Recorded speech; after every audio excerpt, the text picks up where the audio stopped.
can see, and this is one of the more important things. You see this right here? You see this right here?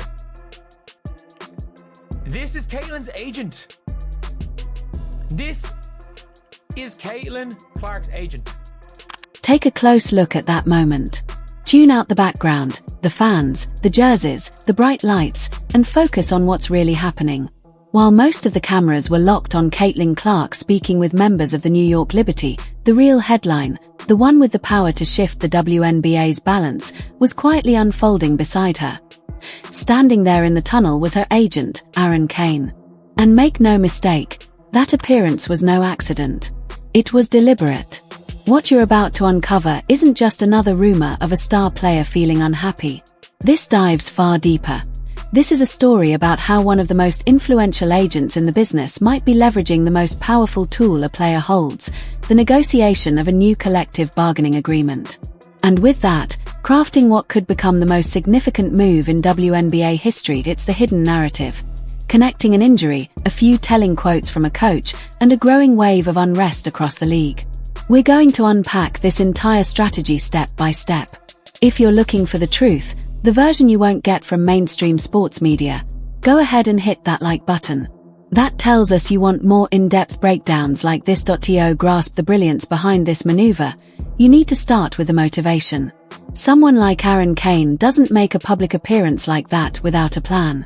And this plan has been building all season in Indiana.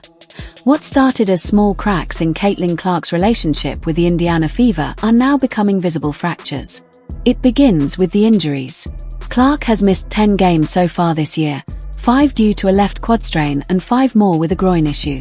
For a player known for her iron durability, that's a big red flag, but the real concern isn't just the physical setback. It's how it's been handled. When Clark suffered the groin injury, visibly emotional, even in tears on the bench, head coach Stephanie White told the media that Clark was feeling a little something in her groin. A little something. For anyone who pays attention to language, that phrase says a lot. It hints at a disconnect between the coaching staff and their star's physical reality. It's the kind of comment that makes a player question whether her health is being prioritized. And it's exactly the kind of moment that gives an agent reason to start looking elsewhere. But that's just one layer. This divide goes beyond injury management. It extends to how the team is utilizing her on the court. The philosophical gap between player and coach is just as troubling.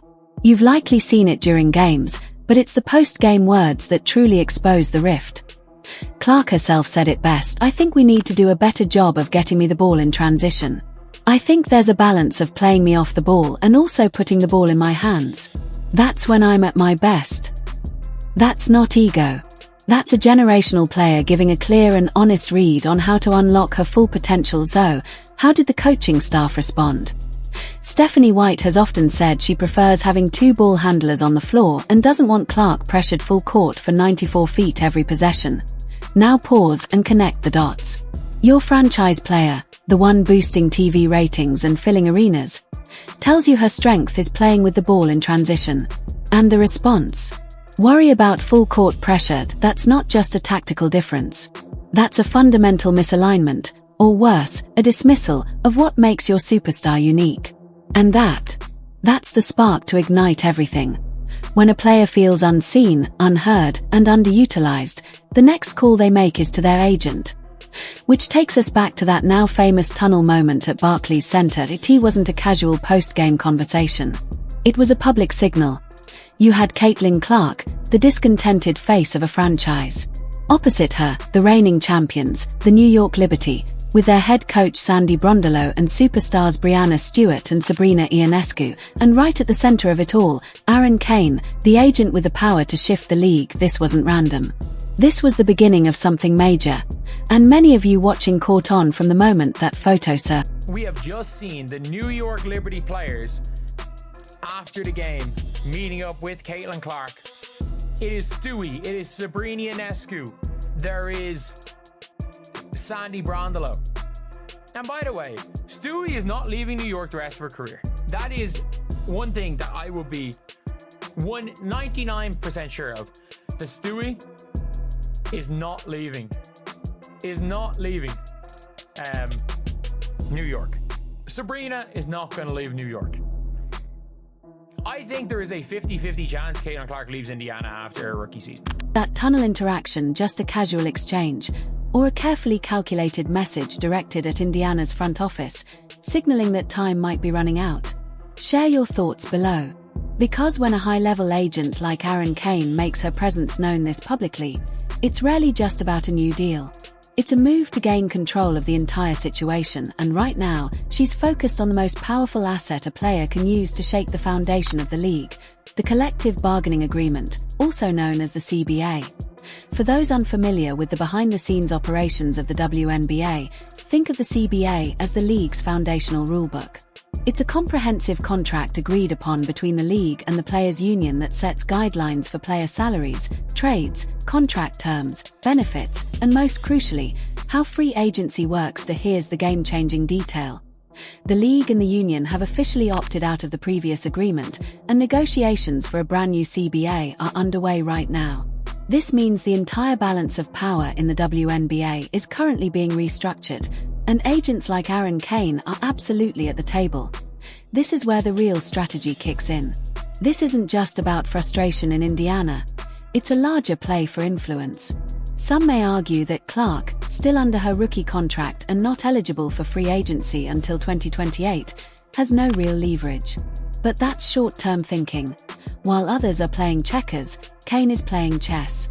Instead of waiting for Clark's contract to expire, she may be using Caitlin's massive popularity and the tension with her current team as pressure points within the CBA negotiations themselves. Let's explore how that could work. Imagine being part of the players' union in talks with the league. Your biggest draw, the player pulling in record viewership and revenue, is visibly unhappy in her current situation. That gives you a strong case to push for changes in the CBA that give players greater freedom and control. Could that include shortening the period teams hold restricted rights over young players?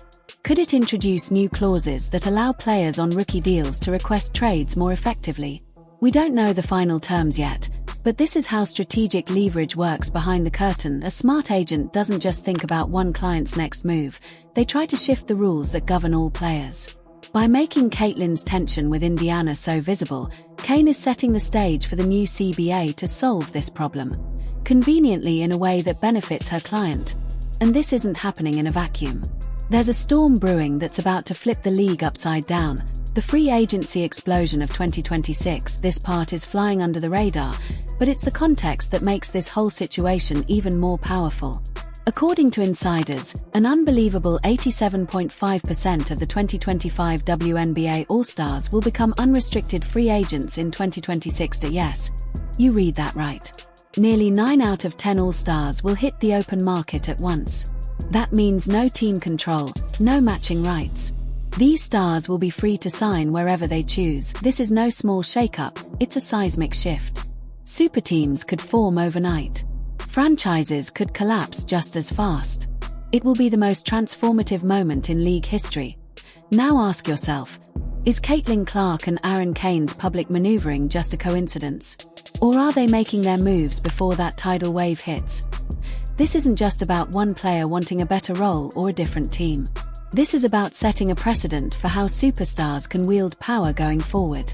They're creating a model that those 2026 free agents will absolutely follow. If Kane can shape the CBA to give more agency to players like Clark, it doesn't just help one client, it changes the entire landscape. She's not playing for today. She's designing the future. So let's connect all the dots. There's growing strain between Clark and the Indiana Fever. A powerful agent is moving strategically behind the scenes. A once-in-a-generation shift in the league's power structure is underway with CBA talks. And a massive wave of all-star free agency is approaching fast. This all adds up to what appears to be a carefully constructed multi-phase plan to flip the league's power dynamic. Step 1. The public signal. The tunnel meeting wasn't just optics, it was a bold, public message designed to trigger speculation and spark media pressure. It immediately put Indiana on the defensive. Step 2. The leverage play. While public debate circles the photo, Kane is using Clark's situation in the CBA talks to advocate for new rules that strengthen player autonomy. Step 3. Checkmate. Indiana is now cornered.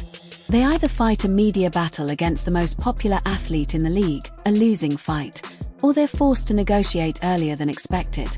And maybe the endgame isn't even an immediate trade. Maybe the real goal is to make a move, say, to a team like the Liberty, completely inevitable down the line. On Clark's terms, this is not just a power play. It's a blueprint for what the modern WNBA superstar looks like in the new era. So now it's your turn. What's your take on this strategy? Do you see it as a brilliant long-term play by Erin Kane?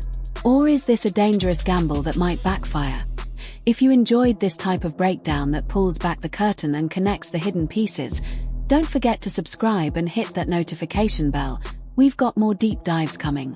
And if you think WNBA fans and analysts need to hear this, share the video and help us tell the real story.